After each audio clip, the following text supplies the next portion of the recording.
could join me for the reflection for Carnwadric today. What's going to happen next? It's that question many of us are starting to ask, whether during this extended lockdown and the time that doubts creep in, we all experience them at some point, and during this time of isolation we may well have more doubts in our minds than at any other time. But there's a slight difference between doubts and questions.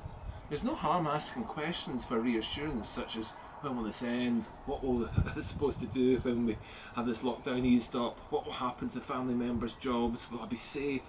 I think there are legitimate questions, but they shouldn't be confused with doubts. Doubts take questions a step further, where we opt to answer the questions in our own minds, believing that there's no other way. When that happens, we move from questions to statements such as, what's the point? My family member is never going to get a job. I'm not safe anymore. Unless that's done, I'm not going to do that. When that happens, we start to shape our decisions and behave in a way where we're shaped by our doubts.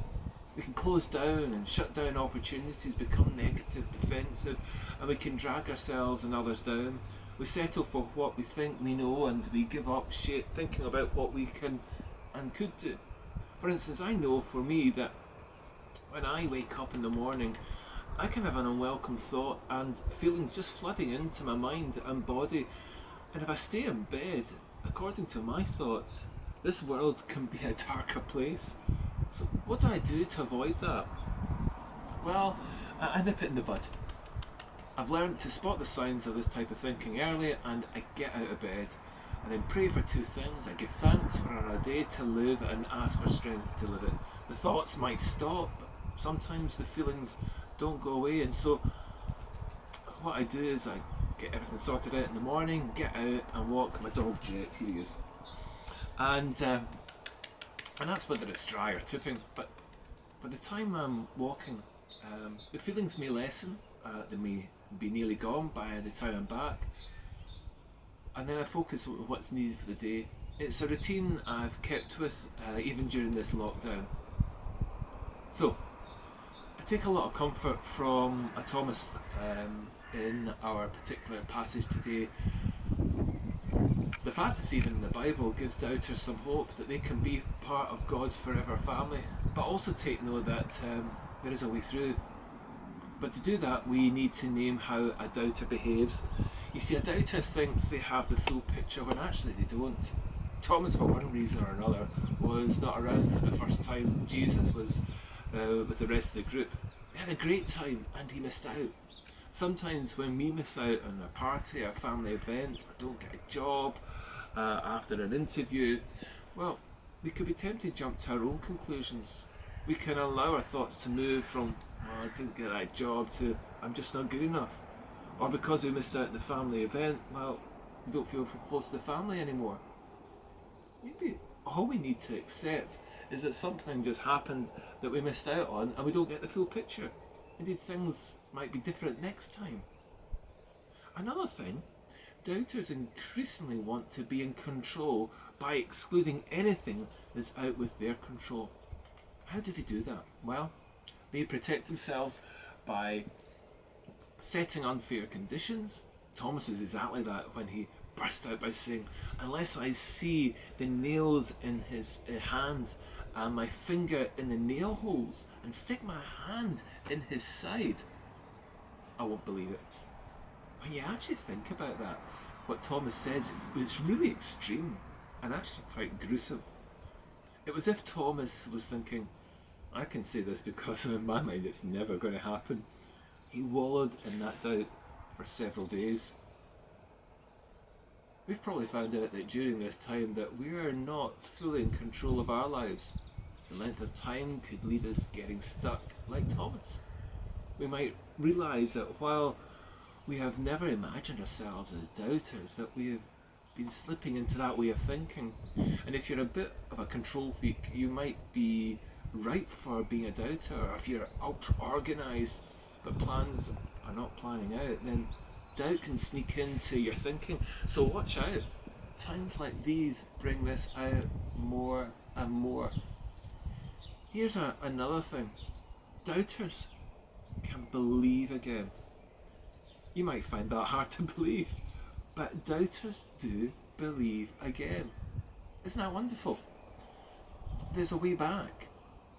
We see that in Thomas, who simply accepted. I had a conversation with someone recently who said that when they listened to me preach when I first turned up at Carnwadric, they thought I had some inside information in their life, and they found that really unsettling, so much so they wondered whether to come back the following week. However, to do what I do in the pulpit, I'm speaking to my own life before anyone else. I even didn't like what I had to listen to and learn. What some didn't know was that I was a recovering doubter. That was no clearer than on a Sunday when I was asked to write with, like everyone else, something down that I was thankful for on a yellow post-it. And what I wrote was, the renewal of my faith. I couldn't believe I wrote it down, but it was true. I came to Carnwadric over 2 years ago at a time when I was full of doubts, empty, sceptical, and believing in a smaller world than ever did before. I thought my forever was a life of a doubter, but I've discovered that doubters can believe again.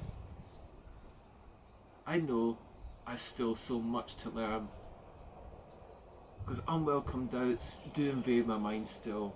So what do we take away from Thomas and Jesus?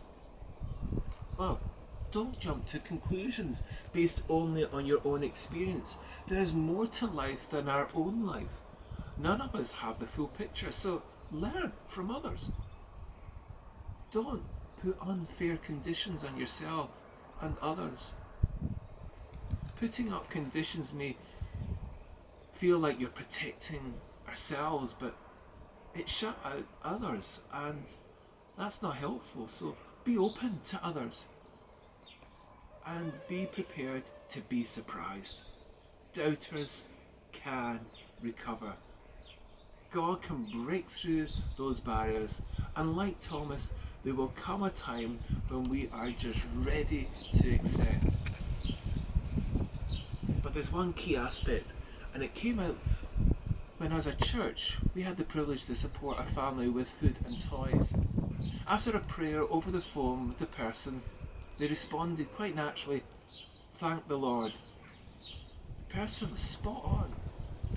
And it's to know Jesus is Lord. It is what Thomas said, and it's what this person said. Jesus is Lord. The Lord of life that is more than we can imagine. The Lord of grace and mercy who puts no condition on us.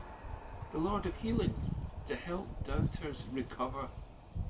We believe in Carnwadric that Jesus is Lord. Let's trust Him and follow Him during this time.